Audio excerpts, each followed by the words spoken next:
मित्रों, diabetes management का जो सर्वाधिक महत्वपूर्ण पहलू है वह है ग्लाइसेमिक कंट्रोल। इसके लिए ये आवश्यक है ये समझना कि ग्लाइसेमिक कंट्रोल को हम एसेस कैसे करते हैं। आइए आज हम शॉर्ट टर्म ग्लाइसेमिक कंट्रोल और लॉन्ग टर्म ग्लाइसेमिक कंट्रोल के पैरामीटर्स को समझते हैं कि इनके लिए किस प्रकार से इनको मेज़र किया जाता है और इनका इंटरप्रिटेशन हम किस प्रकार से करते हैं। जैसा कि हमने बताया कि ग्लाइसेमिक कंट्रोल को हम शॉर्ट टर्म मेजर्स और लॉन्ग टर्म मेजर्स से नापते हैं। शॉर्ट टर्म पैरामीटर्स हमारे प्लाज्मा ग्लूकोज का एस्टिमेशन है। यहाँ यह ध्यान रखना आवश्यक है कि प्लाज्मा ग्लूकोज का मेजरमेंट यूं ही कभी भी चलते फिरते नहीं कर लेना चाहिए।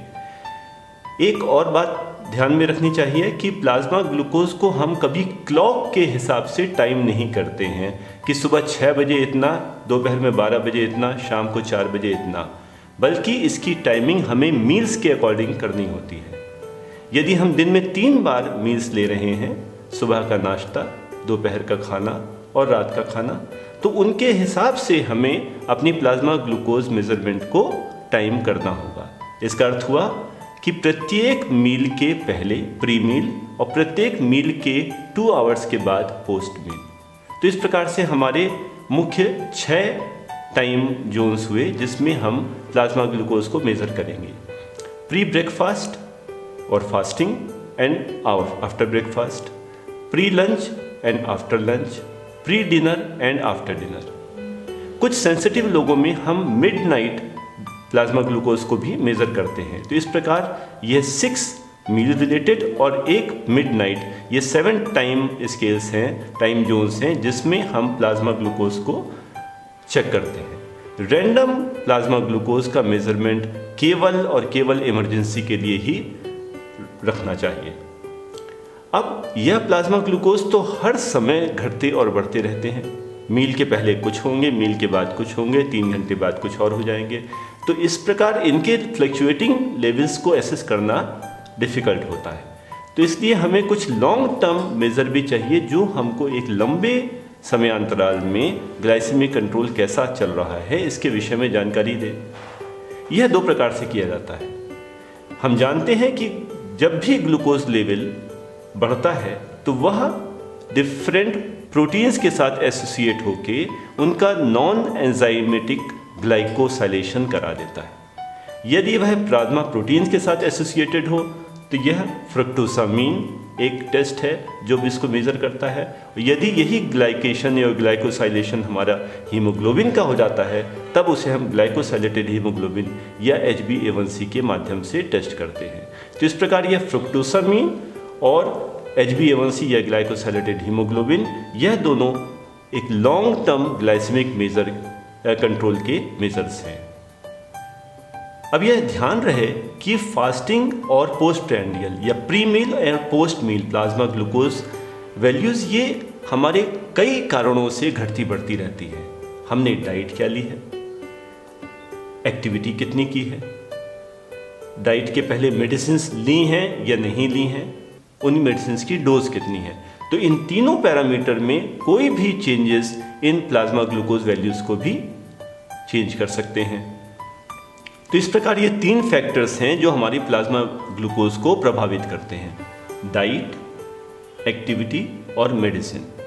खाना कम खाया या ज़्यादा खाया, plasma glucose values post prandial values कम हो जाएंगी या बढ़ जाएंगी।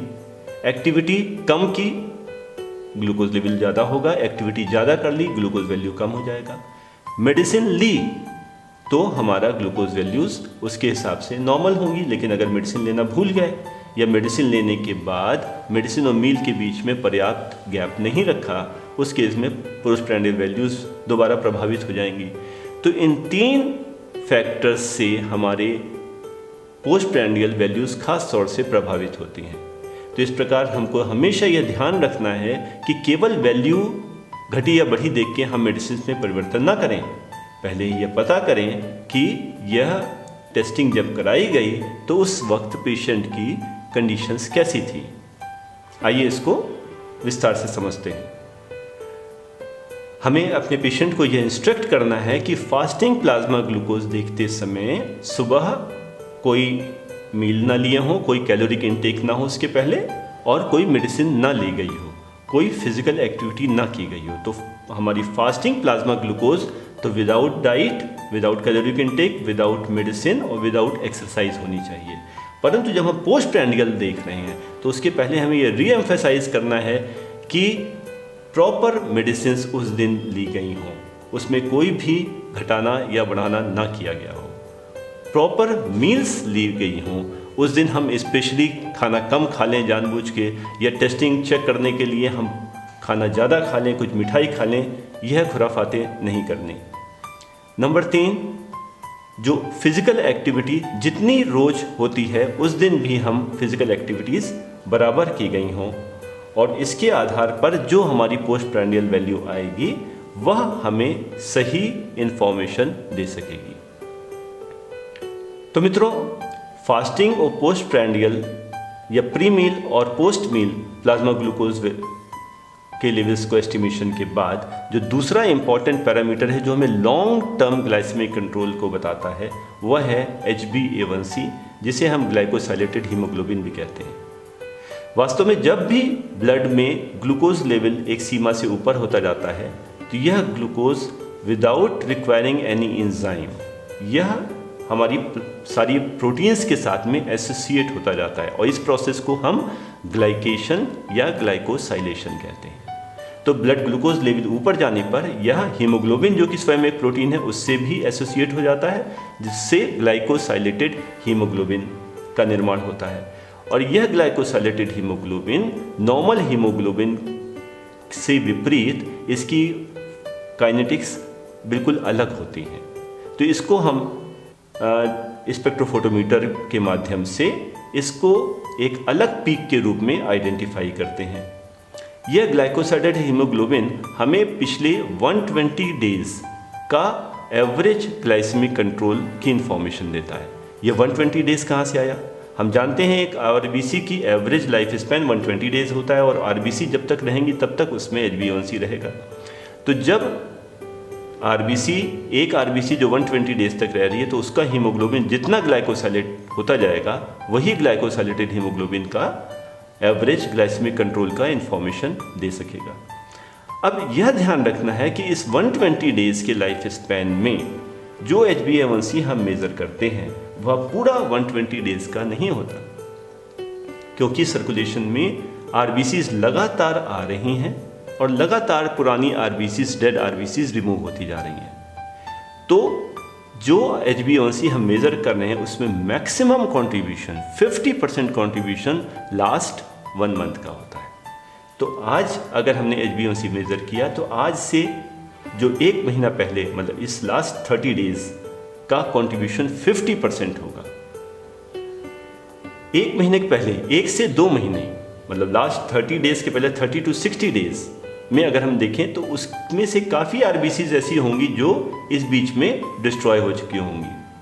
तो इसलिए लास्ट बट 1 मंथ का कंट्रीब्यूशन 25%, उसके भी पहले आज से 3 महीने पहले, 2 से 3 महीने पहले वाला जो लास्ट बट 2 मंथ्स का कंट्रीब्यूशन केवल 15% होगा, क्योंकि उस वक्त की काफ़ी आरबीसीज अब तक डिस्ट्रॉय हो चुकी होंगी। और अगर हम लास्ट 4th मंथ की बात करें तो उसका कंट्रीब्यूशन केवल 10% होगा। तो यहाँ यह ध्यान रखने की आवश्यकता है कि HbA1c यहाँ की, हालांकि हमें लास्ट 120 डेज का एवरेज ग्लाइसेमिक कंट्रोल बताता है, लेकिन उसमें मैक्सिमम कंट्रीब्यूशन लास्ट 1 मंथ का ही होता है। तो मित्रों, ये जानने के बाद कि हमें ग्लाइसेमिक कंट्रोल मेज़र करने के लिए हमें प्री मील और पोस्ट मील प्लाज्मा ग्लूकोज की आवश्यकता पड़ती है, शॉर्ट टर्म ग्लाइसेमिक कंट्रोल जानने के लिए, और लॉन्ग टर्म ग्लाइसेमिक कंट्रोल जानने के लिए HbA1c या ग्लाइकोसाइलेटेड हीमोग्लोबिन की। आइए हम लोग कुछ एग्जाम्पल्स के साथ में समझते हैं कि इन डिफरेंट वैल्यूज़ का इंटरप्रिटेशन किस प्रकार से किया जाता है। अब यदि किसी व्यक्ति का फास्टिंग पीपी वैल्यू 176 और 215 मिलीग्राम परसेंट हो और HbA1c 8.6% हो, तो हम इससे क्या समझते हैं? हम देख रहे हैं कि प्लाज्मा ग्लूकोज वैल्यूज़ बहुत ज़्यादा है, जो कि हमें तात्कालिक, इसी समय, इमीडिएट, रीसेंट ग्लाइसेमिक कंट्रोल को बता रही हैं। तो रीसेंट ग्लाइसेमिक कंट्रोल बहुत खराब है। HbA1c हमें long term glycaemic control last 4 months का बता रहा है, जो कि 8.6 है, जिसका टारगेट हमारा अधिकतर 6.5% से कम लेते हैं। यह भी बहुत खराब है। इसका अर्थ यह हुआ कि यह व्यक्ति हमारा इमीडिएट अनकंट्रोल और लॉन्ग टर्म अनकंट्रोल के साथ प्रेजेंट कर रहा है। तो इस प्रकार हम प्लाज्मा ग्लूकोज से इमीडिएट कंट्रोल और ग्लाइकोसिलेटेड हीमोग्लोबिन से लॉन्ग टर्म कंट्रोल के असेसमेंट के आधार पर यह कह सकते हैं कि यह लॉन्ग टर्म अनकंट्रोल्ड पेशेंट है, जो कि इस वक्त जब दिखाने आया है उस समय भी हम जिसकी ग्लाइसेमिक कंट्रोल बहुत खराब है। आइए एक दूसरे व्यक्ति को देखते हैं। इसकी फास्टिंग और post prandial plasma glucose values 106 और 145 मिलीग्राम % है। हम देख रहे हैं कि यह दोनों ही वैल्यूज़ हमारे टारगेट वैल्यूज़ के काफ़ी करीब है। तो इसका अर्थ यह हुआ कि immediate control, short term glycaemic control इसका बहुत अच्छा है। HbA1c जो लॉन्ग टर्म ग्लाइसेमिक कंट्रोल है, ये भी 6.6%, जो कि 6.5% से कम रखना चाहिए। तो ये भी काफ़ी अच्छा है। तो यह व्यक्ति हमारा शॉर्ट टर्म और लॉन्ग टर्म ग्लाइसेमिक कंट्रोल के हिसाब से काफ़ी अच्छे वेल कंट्रोल्ड स्टेटस में है। अब यदि कोई व्यक्ति फास्टिंग PP वैल्यूज़ तो उसकी एलिवेटेड हो, 176 और 215 मिलीग्राम %, और HbA1c वैल्यू 6.6% यानी गुड कंट्रोल हो। अब इसको इंटरप्रेट करना वास्तव में कभी कभी डिफ़िकल्ट हो जाता है। आइए इसको समझते हैं। यहाँ का अर्थ यह हुआ कि HbA1c बताता है लॉन्ग टर्म ग्लाइसेमिक कंट्रोल अच्छा है, परंतु प्लाज्मा ग्लूकोज बता रही हैं कि शॉर्ट टर्म ग्लाइसेमिक कंट्रोल खराब है। क्या कारण हो सकते हैं? इसका अर्थ यह हुआ कि यह patient long term glycaemic control के लिहाज से तो स्टेबल चल रहा था और काफ़ी अच्छा कंट्रोल था। कुछ ऐसा हुआ कि उसका रीसेंट ग्लाइसेमिक कंट्रोल खराब हो गया। यह कैसे हो सकता है? या तो रिसेंटली किसी तरह का डाइटरी या एक्सरसाइज नॉन कंप्लायंस आरंभ हो गया। अब वो किसी वजह से न तो डाइटरी कंप्लायंस, डाइटरी रिस्ट्रिक्शंस को फॉलो कर रहा है, ना फिजिकल एक्टिविटी कर पा रहा है। इसके अतिरिक्त हो सकता है अभी उसकी रिसेंटली मेडिसिन्स बंद हो गई हों या कम हो गई हों। इसके अतिरिक्त अनेकों तरह के फिजिकल और इमोशनल स्ट्रेस से भी ग्लाइसेमिक कंट्रोल बिगड़ जाता है। कोई रिसेंट इन्फेक्शन हो गया, कोई ट्रॉमा, इंजरी, सर्जरी या मेंटल स्टेटस, एंजाइटी, डिप्रेशन, उस केस में भी हमारा रिसेंट ग्लाइसेमिक कंट्रोल खराब हो सकता है। आइए इसकी ठीक विपरीत अवस्था को समझते हैं। यदि किसी व्यक्ति की फास्टिंग PP 116 और 145 मिलीग्राम % है, लेकिन HbA1c 8.6 है, यह बता रहे हैं कि वो रीसेंट उसका कंट्रोल तो अच्छा है, लेकिन लॉन्ग टर्म कंट्रोल खराब है। इसके क्या क्या कारण हो सकते हैं? वास्तव में ऐसा तब होता है जब व्यक्ति ओवरऑल तो बहुत ही अनकंट्रोल्ड हो, लेकिन रिसेंटली उसने उसको इम्प्रूव करने के लिए कुछ एक्टिविटीज़ आरंभ कर दी हो। अब उसका डाइटरी कंप्लायंस काफ़ी सुधर गया हो, एक्सरसाइज कंप्लायंस बेहतर हो गया हो, जिसने उसकी ब्लड शुगर जो एलिवेटेड वैल्यूज़ थी उनको कम करना आरंभ कर दिया। मेडिसिन्स में पहले वो इरेगुलर रहता हो और अब उसने मेडिसिन्स रेगुलरली लेनी आरंभ कर दी। या ये भी हो सकता है कि पहले वो मेडिसिन्स जो लेता हो, अब अनकंट्रोल्ड देख के उसने मेडिसिन्स की क्वांटिटी बढ़ा दी।